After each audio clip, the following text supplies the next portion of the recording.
Selamat datang kembali di Monotera, channel untuk kalian pecinta cerita horor yang tak biasa. Sebelum aku mulai cerita ini, jangan lupa subscribe agar kalian tak ketinggalan kisah lain yang penuh misteri. Cerita kali ini bukan cerita sembarangan. Apa kamu siap mendengarkannya? Percaya atau tidak, kadang ada tempat-tempat yang menyimpan rahasia hingga siap diungkap. Dan malam ini, kalian akan tahu rahasia apa yang disembunyikan di kontrakan itu. Kisah ini berawal saat aku dan sahabatku Adi baru saja pindah kerja di Surabaya. Kita butuh tempat tinggal sementara, dan setelah beberapa hari mencari, akhirnya kita dapat kontrakan yang bisa dibilang murah. Bahkan murah banget dibanding kontrakan lain di sekitar. Tapi ada sesuatu yang ganjil sejak pertama kali aku menginjakan kaki di sana. Kontrakan itu ada di sudut jalan, agak terpencil, dikelilingi pohon-pohon tua, dan kalau malam hawanya dingin banget, gak kayak rumah lain di sekitar. Jujur aja, pertama kali masuk, bulu kudukku langsung merinding. Tapi aku pikir, ya mungkin cuma perasaan aku aja. Tapi malam pertama kita di sana, suara-suara mulai muncul, kayak ada yang bisik di ruang sebelah, atau langkah kaki yang terdengar dari arah dapur, padahal gak ada siapa-siapa. Dan lebih lagi, jendelanya selalu terbuka sedikit, seolah ada yang mengintip dari luar. Malam itu aku dan Andi mulai merasa gak nyaman, tapi kita berusaha cuek aja. Rumah ini mungkin udah tua, pikirku. Ya wajar lah kalau ada suara-suara aneh. Tapi setiap sudut di dalamnya terasa kelam, kayak ada sesuatu yang ngeliatin kita dari kegelapan. Aku dapat kamar di lantai atas dan Adi di lantai bawah. Tempat tidurku menghadap jendela besar yang setiap malam, gak peduli aku tutup atau tidak, selalu terbuka lagi, kayak ada yang buka dari luar.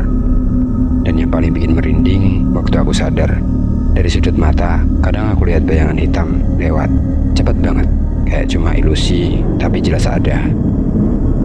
Adi juga mulai cerita, dia ngerasa ada sesuatu yang berat, kayak ada beban yang menekan dadanya setiap kali dia di dapur. Dan waktu dia sendirian di ruang tamu, kadang dia dengar suara ketukan di dinding, ketukan yang terus berulang dalam seperti kode, tapi makin lama makin keras, sampai dia nggak tahan, dan akhirnya dia keluar dari rumah malam itu. Hari-hari berikutnya keadaan makin gak nyaman. Setiap malam hawa di rumah itu terasa makin dingin, dan aku mulai mimpi buruk.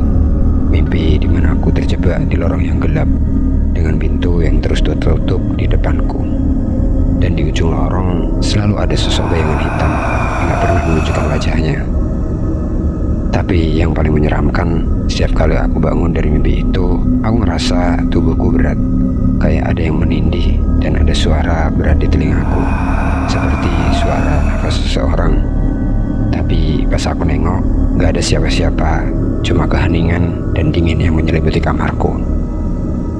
Adi juga mulai cerita, dia ngerasa gak enak badan setiap pagi, lemas, dan kadang dia ngerasa tubuhnya penuh lebam yang muncul entah dari mana. Suatu malam lampu di seluruh rumah tiba-tiba mati. Kita cuma punya senter kecil dan kita mulai nyari asal masalahnya. Waktu kita cek ke ruang tengah, kita lihat bayangan samar melintas cepat dari arah dapur. Aku dan Adi langsung mundur.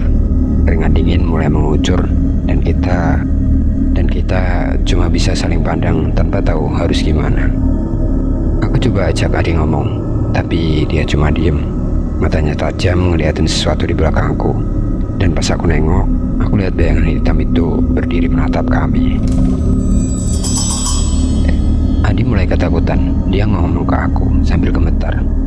Ton, kita harus keluar dari sini sekarang juga. Tapi sebelum kita sempat kabur, aku ngerasa hawa dingin yang aneh meliputi kita. Kayak ada sesuatu yang menahan kita buat pergi. Malam itu aku dengar bisikan yang gak jelas di telingaku. Suara yang kayak bukan dari dunia ini. Kalian tidak bisa pergi. Dan setelah itu tiba-tiba tubuhku kaku, kayak gak bisa gerak.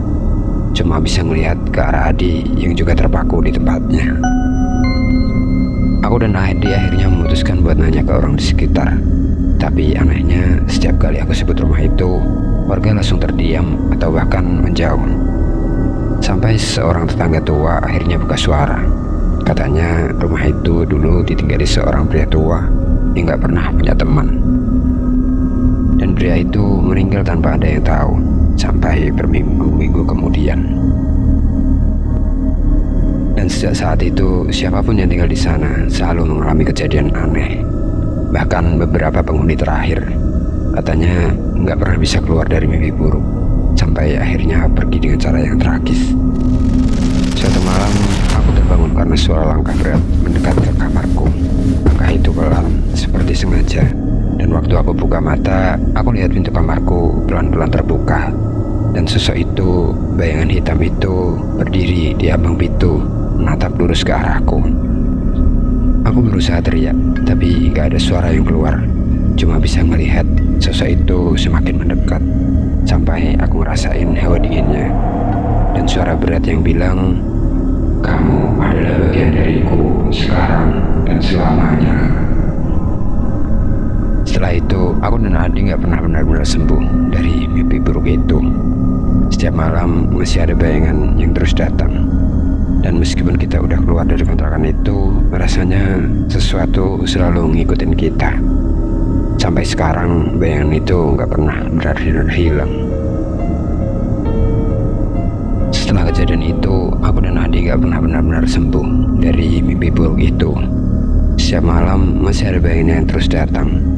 Dan meskipun kita udah keluar dari kontrakan itu, rasanya sesuatu selalu ngikutin kita. Sampai sekarang bayangan itu gak pernah benar-benar hilang. Setelah semua kejadian itu, aku dan Adi akhirnya memutuskan buat ninggalin kontrakan itu. Gak peduli berapa uang yang harus kita bayar, kita gak tahan lagi. Rasanya kayak ada sesuatu yang nyerap energi kita perlahan. Dan yang paling menakutkan, meskipun kita udah keluar dari sana, rasa takut itu gak pernah benar-benar hilang.